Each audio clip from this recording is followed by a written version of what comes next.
In this video, I'm going to do a direct head-to-head between the Hilleberg Red Label Soulo and the newly released Black Label Soulo. I actually own both of these tents, and what I'm going to do is I'm going to present the reasons for and against each of the tents to help you decide which one is right for you. I've heard it said on a number of different occasions that in the UK you don't need a Black Label Hilleberg Soulo.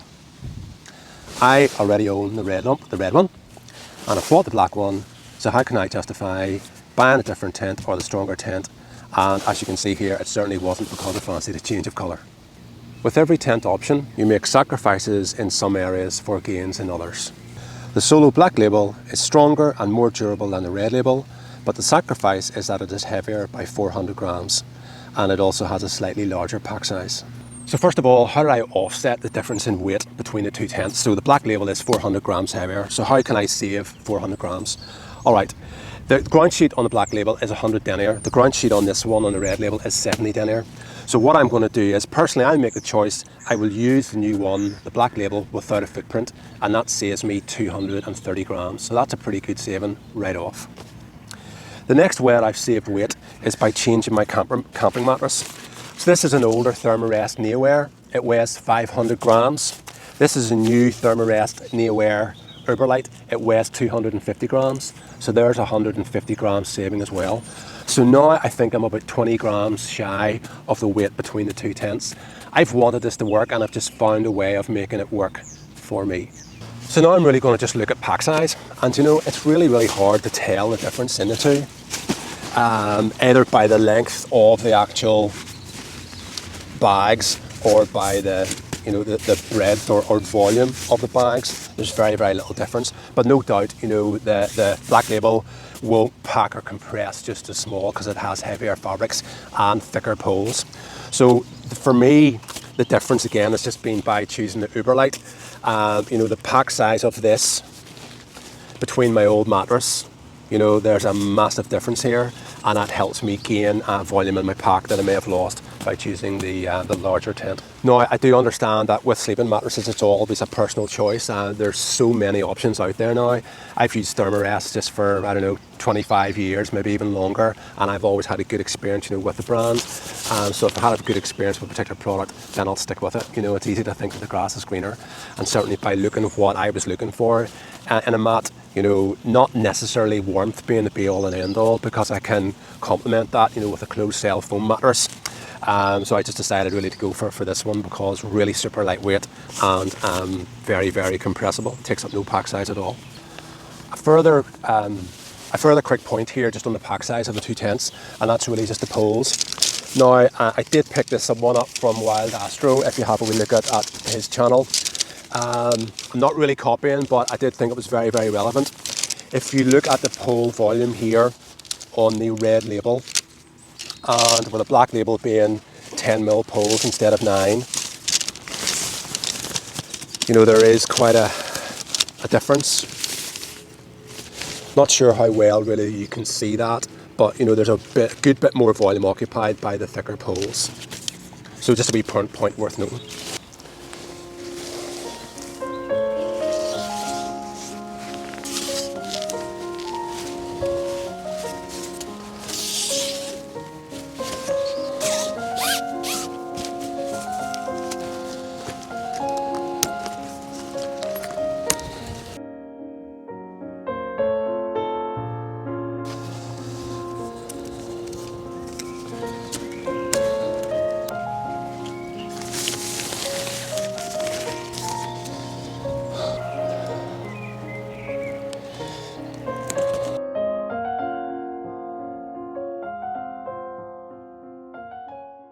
So both tents up and guyed out, the Black Label on the right and the Red Label here on my left.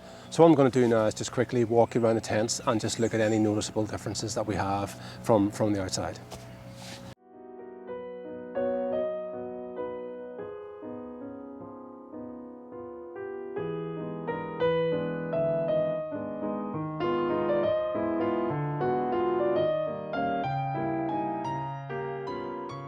So I've had a really good look around the tents, and visually I can't see many other differences than what I've just spotted out to you. Technically with the fabrics, so there are differences you can't really see, but you might notice it by feeling them. So with the fly sheet fabric, it's 40 denier on the Black Label with an 18 kilogram tear strength, and 30 denier on the Red Label with a 12 kilogram tear strength. The denier on the fly sheet is then mirrored by the denier on the inner tent. So the canopy of the Black Label is 40 denier and the canopy of the Red Label is 30 denier. And lastly, just the floor or the floor of the tent, 70 denier on the Red Label, nearly getting myself mixed up here, and 100 denier on the Black Label. So that's just the technical differences between the two tents with regarding the fabrics. Now, when the Red Label here is guyed out, there is no doubt that it is, it is pretty strong, because the way the guy line system is set up, and you wrap this around the pole, that is definitely very, very strong. And as well, it's pretty strong, in the roof, so really good all-round strength. But there is no doubt that the 10mm poles on this, it just is definitely more rigid. It's going to be more stable in high winds. And the roof strength on this, I've had loads of probably 15 geodesic mountain tents over the years. And the roof of this is actually the strongest that I have ever come across. Fabulous roof strength and great strength then even on the poles without being guyed out. I know in reality you're always going to guide a tent out, but sometimes you're sort of thinking, well, it's not really going to be that windy, maybe I'll get away with it, if you're feeling lazy and you want to get shelter inside the tent. And the benefit of this is that it has really, really good static strength, even without the guy lines. The pole on this here is much, much easier to push in. There's a definite noticeable difference in rigidity between the two, not guyed. So I mentioned at the start of the video that there are a number of opinions out there that feel there's no need for Hilleberg Black Label Soulo in the UK. The UK is actually one of the windiest places in Europe, and high winds present tremendous challenges for tents. Now, if you look at this data from the Met Office, I think it's very, very interesting, and I didn't have to search too hard or far in order to find this. So the windiest places have actually been recorded obviously at the top of mountains, but also on the coasts. Strongest ever gust there, if you look at, it was recorded in the Cairngorms, 173 miles per hour in 1986. But also, if you look down to a little bit at the bottom, or nearly the bottom, you'll see there was 124 miles per hour on the 12th of January 1974 at Kilkeel in County Down. And County Down is where I am based, and the Mourne Mountains, where I camp, is right beside Kilkeel. So if that's what the wind was that particular day at Kilkeel, what must it be like actually on the summit of some of those mountains? So if we have established that there are very, very high winds in the UK, and high winds present tremendous challenges to tents, the next question or questions really is, are you going to be camping in locations where you're going to expose to that type of wind or that amount of wind? Or are there any other environmental challenges in the UK that would represent difficulties for the Red Label Soulo? So these are the big questions, and I've stated in many of my videos it's all about sacrifices in some areas for gains in others. So for example, weight and packer size are a bit heavier, but the gain is strength and durability. So the Soulo Black Label is stronger and more durable. If you regularly camp on locations where you are exposed to high winds, heavy snow loading, potentially going into remote areas where failure is not an option, desert areas, where the tent and all the fabrics are exposed, to sand and high abrasion sort of conditions, then I think it's about stacking the odds in your favour. There are absolutely no guarantees, but if you have a stronger, more durable product, it has less of a chance of failing, and it's going to last longer in the long term if you're exposing it to harsh environments on a regular basis. Peace of mind, that would be the second reason why I think you should buy the Black Label Soulo. If you've ever camped on a location and it's been extremely windy and you're wondering if your tent is going to hold up, then if you're in a Black Label Soulo, you will have the peace of mind than knowing that you've got the strongest poles and fabrics pretty much available. And once you've been in that position a few times, then it really does steer you towards the strongest option possible. Now, that's not to say that under these conditions the Red Label will fail. But it's about stacking the odds in your favour, as I mentioned earlier. And if you've got the strongest poles, the strongest fabrics, then you just know that you've done all that you can to be safe. So for me, the third reason is that I think that you have minimum sacrifices for a lot of gains. So that sacrifice in pack size is not really that much. Incidentally, I always use a large pack because just when I'm deciding to leave in the morning after a camp, I don't have to micro pack everything, and I'm disciplined about how much that I take. Also, I'm not a great believer in really aggressively compressing either sleeping bags, down jackets, or something of such high value. I personally feel it just won't last as long. I don't have any evidence of this, but I know all my gear has lasted me for a really, really long period of time.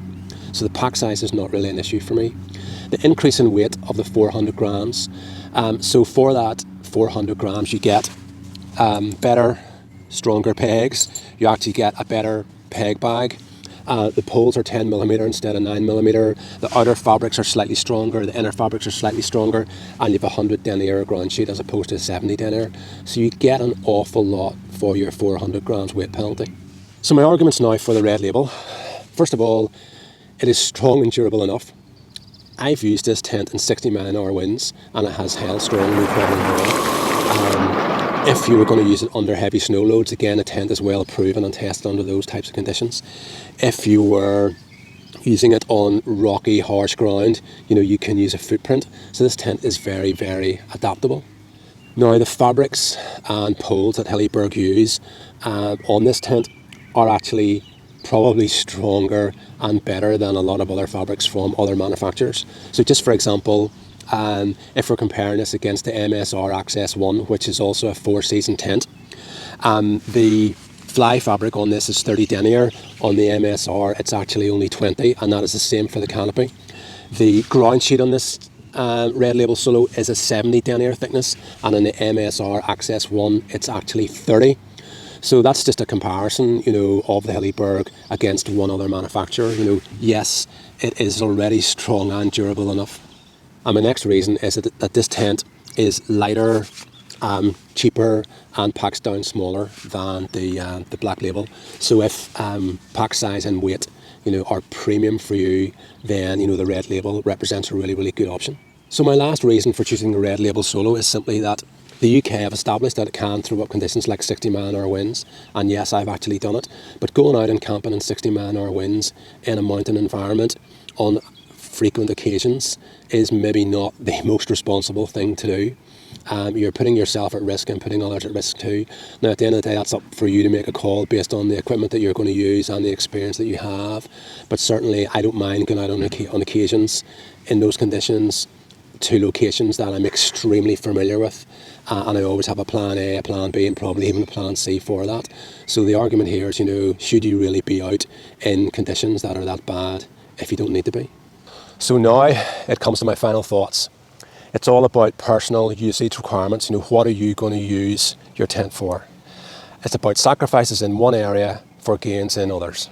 I have always been fascinated by the idea of having the strongest tent. My experience of mountaineering was kind of in reverse of what an awful lot of people would do. Most people start with hiking and then develop on the camping. I just developed a fascination for the camping, and the first thing I did was 25 years ago was bought like a Terra Nova Mountain Quasar, which at that time was one of the strongest tents you could buy, and then I got on with the rest of my equipment around that. So for me, the strongest, most durable tent always has a level of excitement, and that's just what does it for me. And having the peace of mind that when I'm out somewhere and it's really, really kicking off, that I have selected the strongest, most durable product that's on the market. And for me then, the Hilleberg Soulo is that product. There'll be lots of times when I'm out there and I won't need that, but I still love lying in a tent, feeling, this tent is a real tank. That excites me, and this is. The Soulo here is strong, the Red Label. I've had it, as you know, in 60 mile-an-hour winds. And yeah, it stood firm, but I'm thinking, I wouldn't like this to be any windier. And if I'm out in conditions like that, I'd rather say, then there wasn't a stronger option, whereas now there is. So I would rather have this option. It's also more stable, it's more durable, and I have found ways of minimising the weight gain, as I said earlier, by using a lighter mattress and potentially not using the footprint. I have made it work for me because I've wanted to make it work, and yes, I've taken some sacrifices, but I have that option. So all tents are lightweight shelters. And I've sort of found, I can't fault this in any way, but it just does feel that light. And I know people have had these and used them for years and years and years and have said they'd be very durable, but it just, everything about it feels very, very lightweight. Tents are also really prone to accidental damage. Now, I don't have any damage on this, but I have damaged tents in the past, and I can assure you I'm really, really careful with them. So the Black Label, just, every aspect about it, I mean, you can just feel a little bit of a difference in the fly sheet. You can definitely feel the difference between the 100 denier ground sheet and the 70 denier ground sheet, and you can really notice the difference that these 10mm poles make. I mean, I can't really explain that well enough. I mean, it feels like these poles are 7mm and these are 12. I mean, there's such a difference. These feel very, very lightweight and really need the guy lines, to make up the strength of a tent, whereas this probably won't even need to be guyed out on most occasions. It's just strong. Overkill? I don't know. I mean, I just enjoy lying in my tent thinking, this is an amazing product. I mean, that's what it's all about. It's about going out and enjoying it. And it will be more stable under every condition. And that's just a more fun place to be. So I hope that you have enjoyed this video. I've certainly enjoyed making it. If you've already made your mind up which one of these is for you, I don't think I'm going to change that. We're all individuals. We all have different preferences. You can make a very, very strong argument for either. They're both, great products. Hilleberg make a tremendous number of tents, and a tremendous number of tents even in and around the same weight. And that's just because we all have different preferences and could argue all day about how well a particular product has performed above another one, for example. So thank you very much for watching. I hope to get out again soon, and my next test of these two tents will be in measured wind speeds. It is the summer here in the UK at the moment. It is windy, but there's no wind today, so hopefully in the not too distant future I'll get these guys out in some high winds and let you see the video to make a more real world, like sort of field test in comparison.